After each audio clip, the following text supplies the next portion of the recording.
Welcome to the second hour of News and Views on Salam Media. This hour of News and Views is sponsored by African Muslims Agency. African Muslims Agency, a beacon of hope to communities for over 35 years in Africa and beyond. Welcome back. We're now going to be talking with Professor Adriano Nuvunga. He is a director at the Center for Democracy and Human Rights, and we are going to ask him to unpack the results of the Mozambican elections 2024. A very good morning to you, Professor. Welcome to the program. And we do understand that the ruling party are poised for victory as preliminary results roll in. So, what is happening right now as you and I speak this morning regarding the results in Mozambique? Good morning, and thank you very much for having me. It has been 6 days now since we had the election on Wednesday, and results are delayed. Now they are coming out in partial counts as the province now are starting to release the results. And there is an outcry because the results that are being released seem not to reflect what truly happened at the polling stations. Frelimo is positioned and its candidate to win, but there is concern that that fraud, manipulation, voter rigging must be behind that result that is being announced for Frelimo. This is on the one hand. On the other hand, the results being released seem to be being adjusted to accommodate Renamo and its candidate. Clearly, Renamo has lost massively. Its candidate has lost massively, but results are being adjusted to position him and his party as second candidate, arguably because they are signatory of the peace agreement. And this, it goes against the will of the people, which turned in big numbers, and they have cast their vote in favor of Venancio Mondlane and also of Podemos. So results are being released, but people are not happy. The public mood in Mozambique is dissatisfaction with the results that are being announced.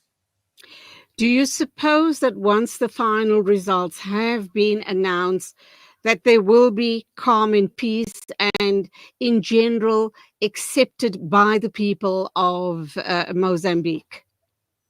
Mozambique's elections are fraudulent. This is path dependent. It has been there since 1999. And in the past, fraudulent elections have been followed by massive nationwide demonstrations led by the late President Ilakama. That man is dead. Last year, after the fraudulent local government elections, we saw demonstrations.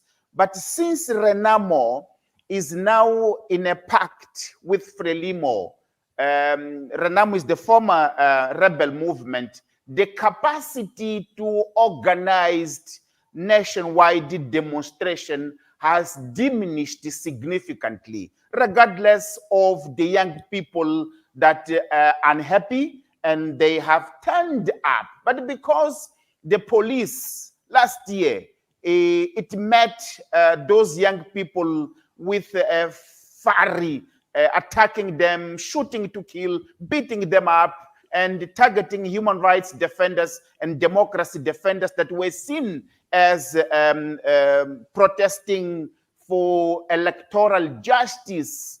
That has they have rapidly controlled those demonstrations. So we expect a similar situation, that the young people will mobilize, will agitate, But here, the police is not adhering to the law of protecting peaceful demonstrations. It goes against those who demonstrate, even if they are demonstrating for something right, which is contesting, pushing for electoral justice.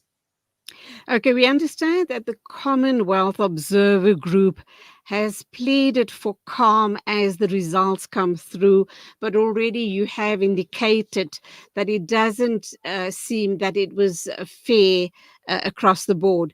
We've also had reports suggesting that the Mozambicans voted very peacefully, even in the north, where supposedly Islamic insurgents operate. What can you tell us about those two situations? Number one, it is true that vote, it was pacific. It was in a peaceful mood. And this, it has since been there. Since the democracy founding election, the voting day is relatively calm and peaceful. What happens is because of the fraudulent elections, then there is demonstrations. So even there in the north, although considerable number of people were unable to vote because of the military activity, but where it was possible to vote, it was relatively peaceful. Now, we have observers calling for peaceful attitude towards the results. That has to be respected. But most of these observers, they have already left on Saturday. They were here for 3-4 days, and then they left.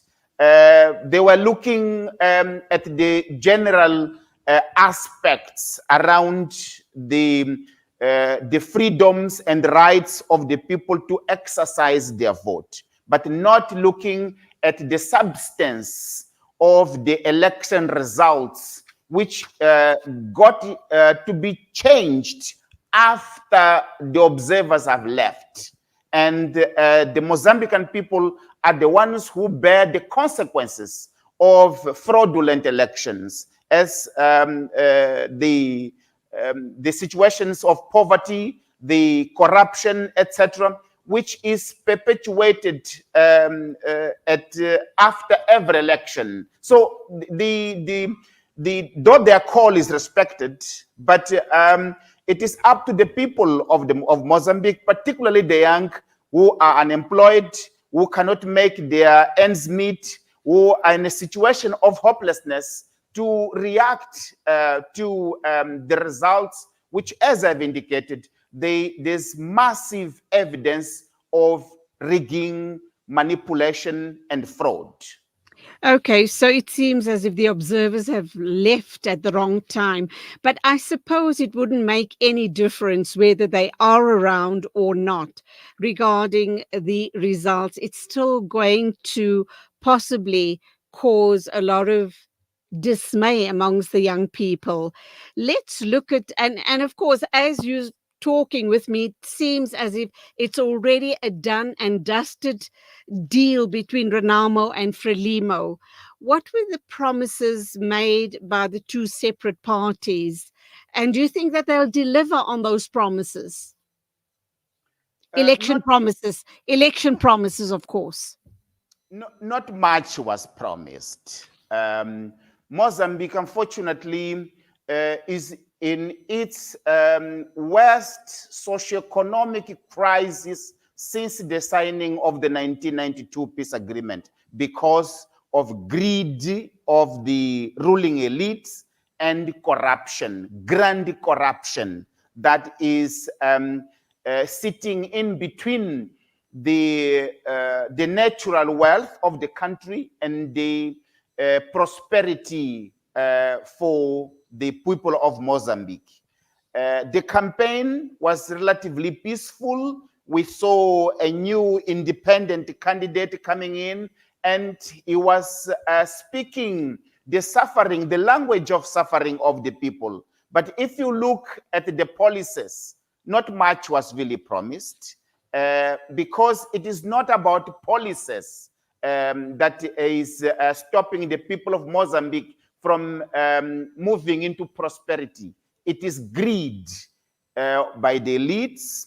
It is grand corruption by the elites, by the top elites of the leadership. And it is a situation where the big political parties are turned into instruments of patronage and elite-centric consumption, nothing to do with the agenda of the ever impoverished population of Mozambique. So the campaign really, it was good for people to mobilize, but nothing was put forward to think that there will be a new beginning, a departure from the old politics of nepotism, of grand corruption, of greed.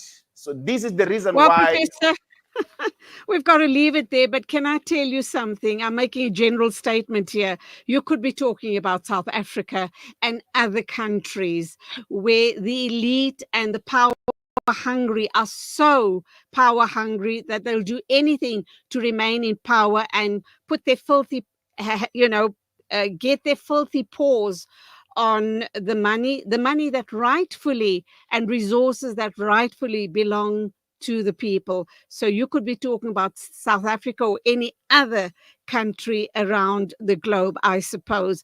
But thank you indeed for talking with us. It was lovely, interacting with you, Professor Adriano Nuvunga. You are the director at the Center for Democracy and Human Rights. And we pray for the people of Mozambique, as we do for all people downtrodden wherever in the world they may be. Thank you once again, and God bless. Thank you. Thank you very much for having me. Thank you. It is exactly 9:15. This is News and Views on Salam Media. Once again, time for an ad break, and then we'll move on to our next interview.